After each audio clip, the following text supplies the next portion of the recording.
So I finished reading American Sniper the other day. That's the autobiography book by Chris Kyle, the guy who has the most confirmed sniper kills in American history, all 160 of them. Cool, right? Even though we're celebrating his confirmed murder count. With a title like that, I figured the book was bound to be interesting. And it is. It just starts off slow by introducing Kyle's early life growing up in Texas, and, like a true Texan, competed in several rodeos and lived life as a cowboy. Stereotypical, if you ask me. He keeps mentioning that he always wanted to do something bigger with his life, and that something bigger was the military. So after a lot of self-prodding and understandable discouraging concerns from his family, he finally packs up the courage to join the military. Believe it or not, he was actually rejected by the military at first. He had suffered an injury in one of his rodeo competitions, and he was told he wasn't eligible to join. But as luck would have it, he got a call a few months later asking him if he was still interested. What about his injury? They told him, don't worry about it. So off to boot camp he goes. They call it BUDS training. That's where they teach you what being a SEAL is all about. It sounds brutal, almost like voluntary hazing blurred with torture.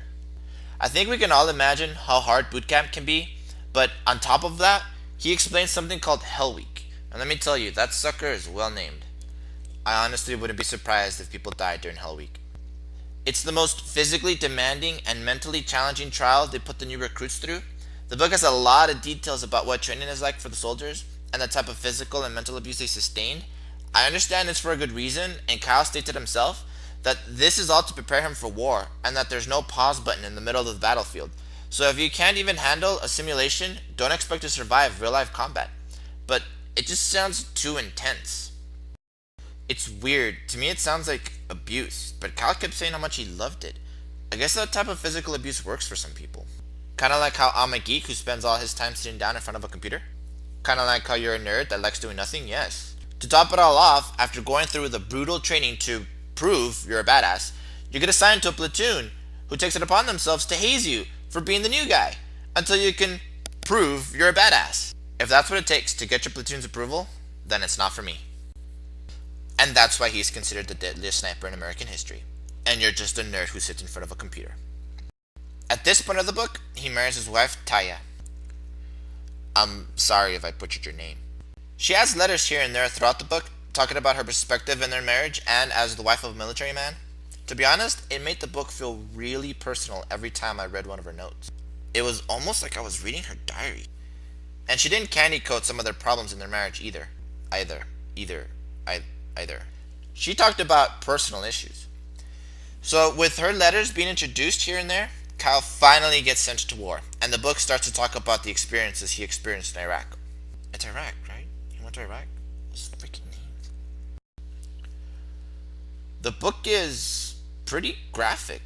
From here, it's literally story after story of experiences he experienced that really paint the insurgents in a negative light. Kyle explains that, to the military, these people were savages, using everything in their power to try to get the upper hand in the war.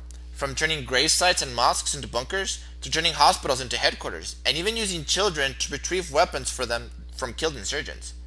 From his account, you really get the sense that these people are desperate, and what they consider moral is seriously skewed. Who the flip sends kids to retrieve guns from a corpse in the middle of a battlefield?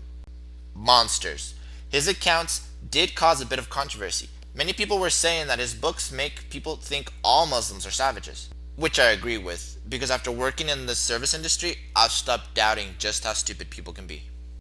But I think it should be made clear that these people, the insurgents, are the ones who are crazy, not Muslims in general.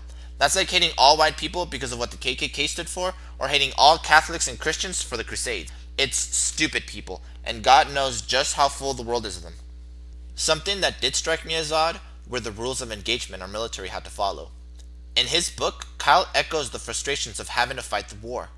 That's when a group of people decide it's a good idea to kill each other. Fighting a war civilly. It's almost like eating hot ice cream. It was news to me when he explained that after every kill, Kyle had to document what happened and why he had to shoot the person. He does this because the insurgents would try to paint the military as civilian killers. You know, by having the kids collect the guns and then telling the press it was murder. And to top it all off, if someone does crime murder, the military will conduct an investigation. And if they find that you really did kill someone who wasn't a threat, they charge you with murder. they would freaking charge you with murder. That's not cool, bro. Killing is wrong. There is one story in particular that ended up exploding a bit, and that's the story about Mr. Scruff. I like to call him Mr. Scrub. Apparently, the story goes that Kyle was at a bar with a friend who wanted to meet the celebrity. He was named Mr. Scrub to protect his identity. After Mr. Scrub refused to acknowledge them, he started running his mouth about the military. So naturally, Kyle walked up and dealt with him. Later on, in some interview, Kyle lets out that Mr. Scrub was really the celebrity wrestler named Jesse Ventura, who ended up denying the whole story completely and decides to sue Kyle for defamation of character. Well, during the suit, Kyle met an untimely death, which I'll address later. And can you guess what good guy Ventura does? He keeps suing the now recently widowed wife of an American hero, Mrs. Kyle, and wins. You know, to restore his reputation. And I bet you he laughed all the way to the bank. I mean, I get it, right? Why he sued Kyle? You know, for the money. But if this really was about respect, he would have left Mrs. Kyle alone. The book is full of stories, and it's very entertaining. And it ends with Kyle having survived the war and coming home to be with his family. He spends his time helping lift veteran spirits by taking them out shooting and spending time with them. That's when he gets a call from a lady asking if he could help her son named Eddie Ray Routh, who was having trouble adjusting to civilian life. So Kyle and his buddy Chad Littlefield take Routh out shooting.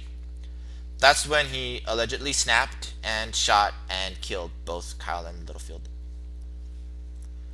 I would like to take this time to say my deepest condolences to Kyle's wife. I'm so sorry. He was a hero and a good man. I know it wasn't easy when he was out on tour, so I thank you for your sacrifice as well. I know these words won't bring back your husband, but I do hope you take comfort in the fact that you both touched a lot of lives, and that you were in our thoughts and prayers. And for Chad Littlefield's family, having to say goodbye to a family member is the hardest thing I've ever done, and I want you to know that you are not alone. You are in our thoughts and prayers as well.